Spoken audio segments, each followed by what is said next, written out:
Hi, my name is Bertha Hunter, and today I'll be sharing an intervention and support plan for Philip, a 17-year-old student who was recently involved in a serious incident at school. This case really brings attention to the importance of making ethical decisions, using trauma informed care, and being culturally responsive in the way we support students as a school social workers. So the case summary is this. Phillips, a 17-year-old Caucasian junior, referred after an outburst involving death threats and a knife. He was teased by his peers, which triggered the incident. He's quiet, withdrawn, and expresses himself through violent theme, art, and writing. His parents reported that he has been withdrawn, isolating himself from everyone, and pacing at night while talking to himself.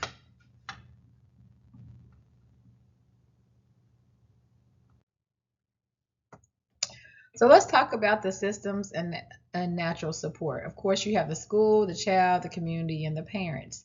The involved systems include the SRO, the teachers, the parents, and the school social worker. While peer support is minimal, his parents and his artistic expression may serve as a support outlet for Philip.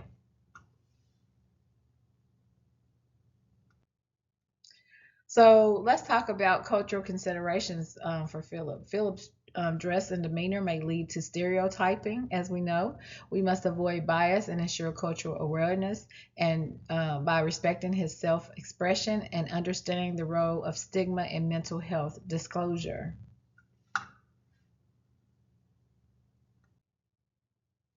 Next, we're going to talk about ethical standards and policies. As a school social worker, I prioritize safety and dignity, principles strongly supported by the NASW Code of Ethics. Family Education Rights and Privacy Act is also in this standards and policy. It ensures that parents can access their child's school records. Confidentiality must be maintained unless there is an immediate risk of harm. This is and also in cases like Phillips, having a trained threat assessment team is essential to ensure safety while addressing the student's needs with care and responsibility. So the guiding theories that we need to apply to this case is trauma-informed care, cognitive behavior therapy, and attachment therapy guide this case. A strengths-based approach values Philip's creative expressions and his survival instincts.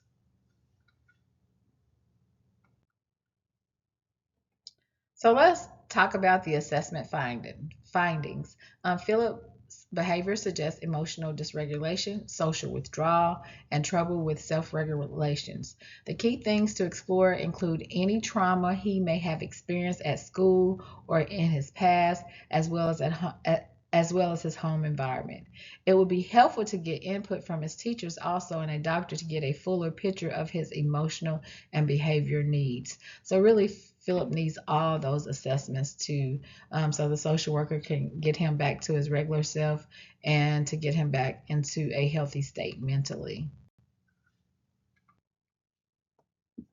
So the intervention plan is this. The immediate steps should include a risk assessment, a referral from a mental health support, and possibly a temporary alternative placement. For long-term support, trauma-focused therapy and family counseling would be the key to helping him work through his challenges.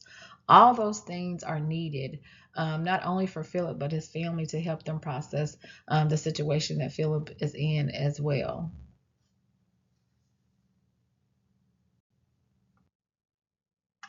So I want to talk about the self-reflection of this case. This case shows how important it is to stay calm under pressure and make ethical decisions. I would lean on my strength in building a rapport with Philip, while also focusing on managing my emotional reaction in challenging situations. Because as a new social worker, sometimes we don't really know how to handle situations if you've never been in them before. So of course, I'm developing in that area, but also learning how to just manage and just step back and just evaluate what's going on instead of jump into my own bias or conclusion. Really looking at the whole situation and the person as a whole to see how I can help them mentally, physically, and emotionally.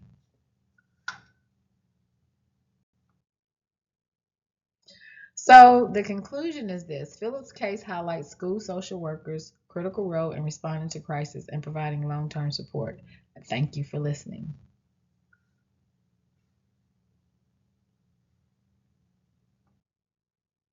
And those are my references.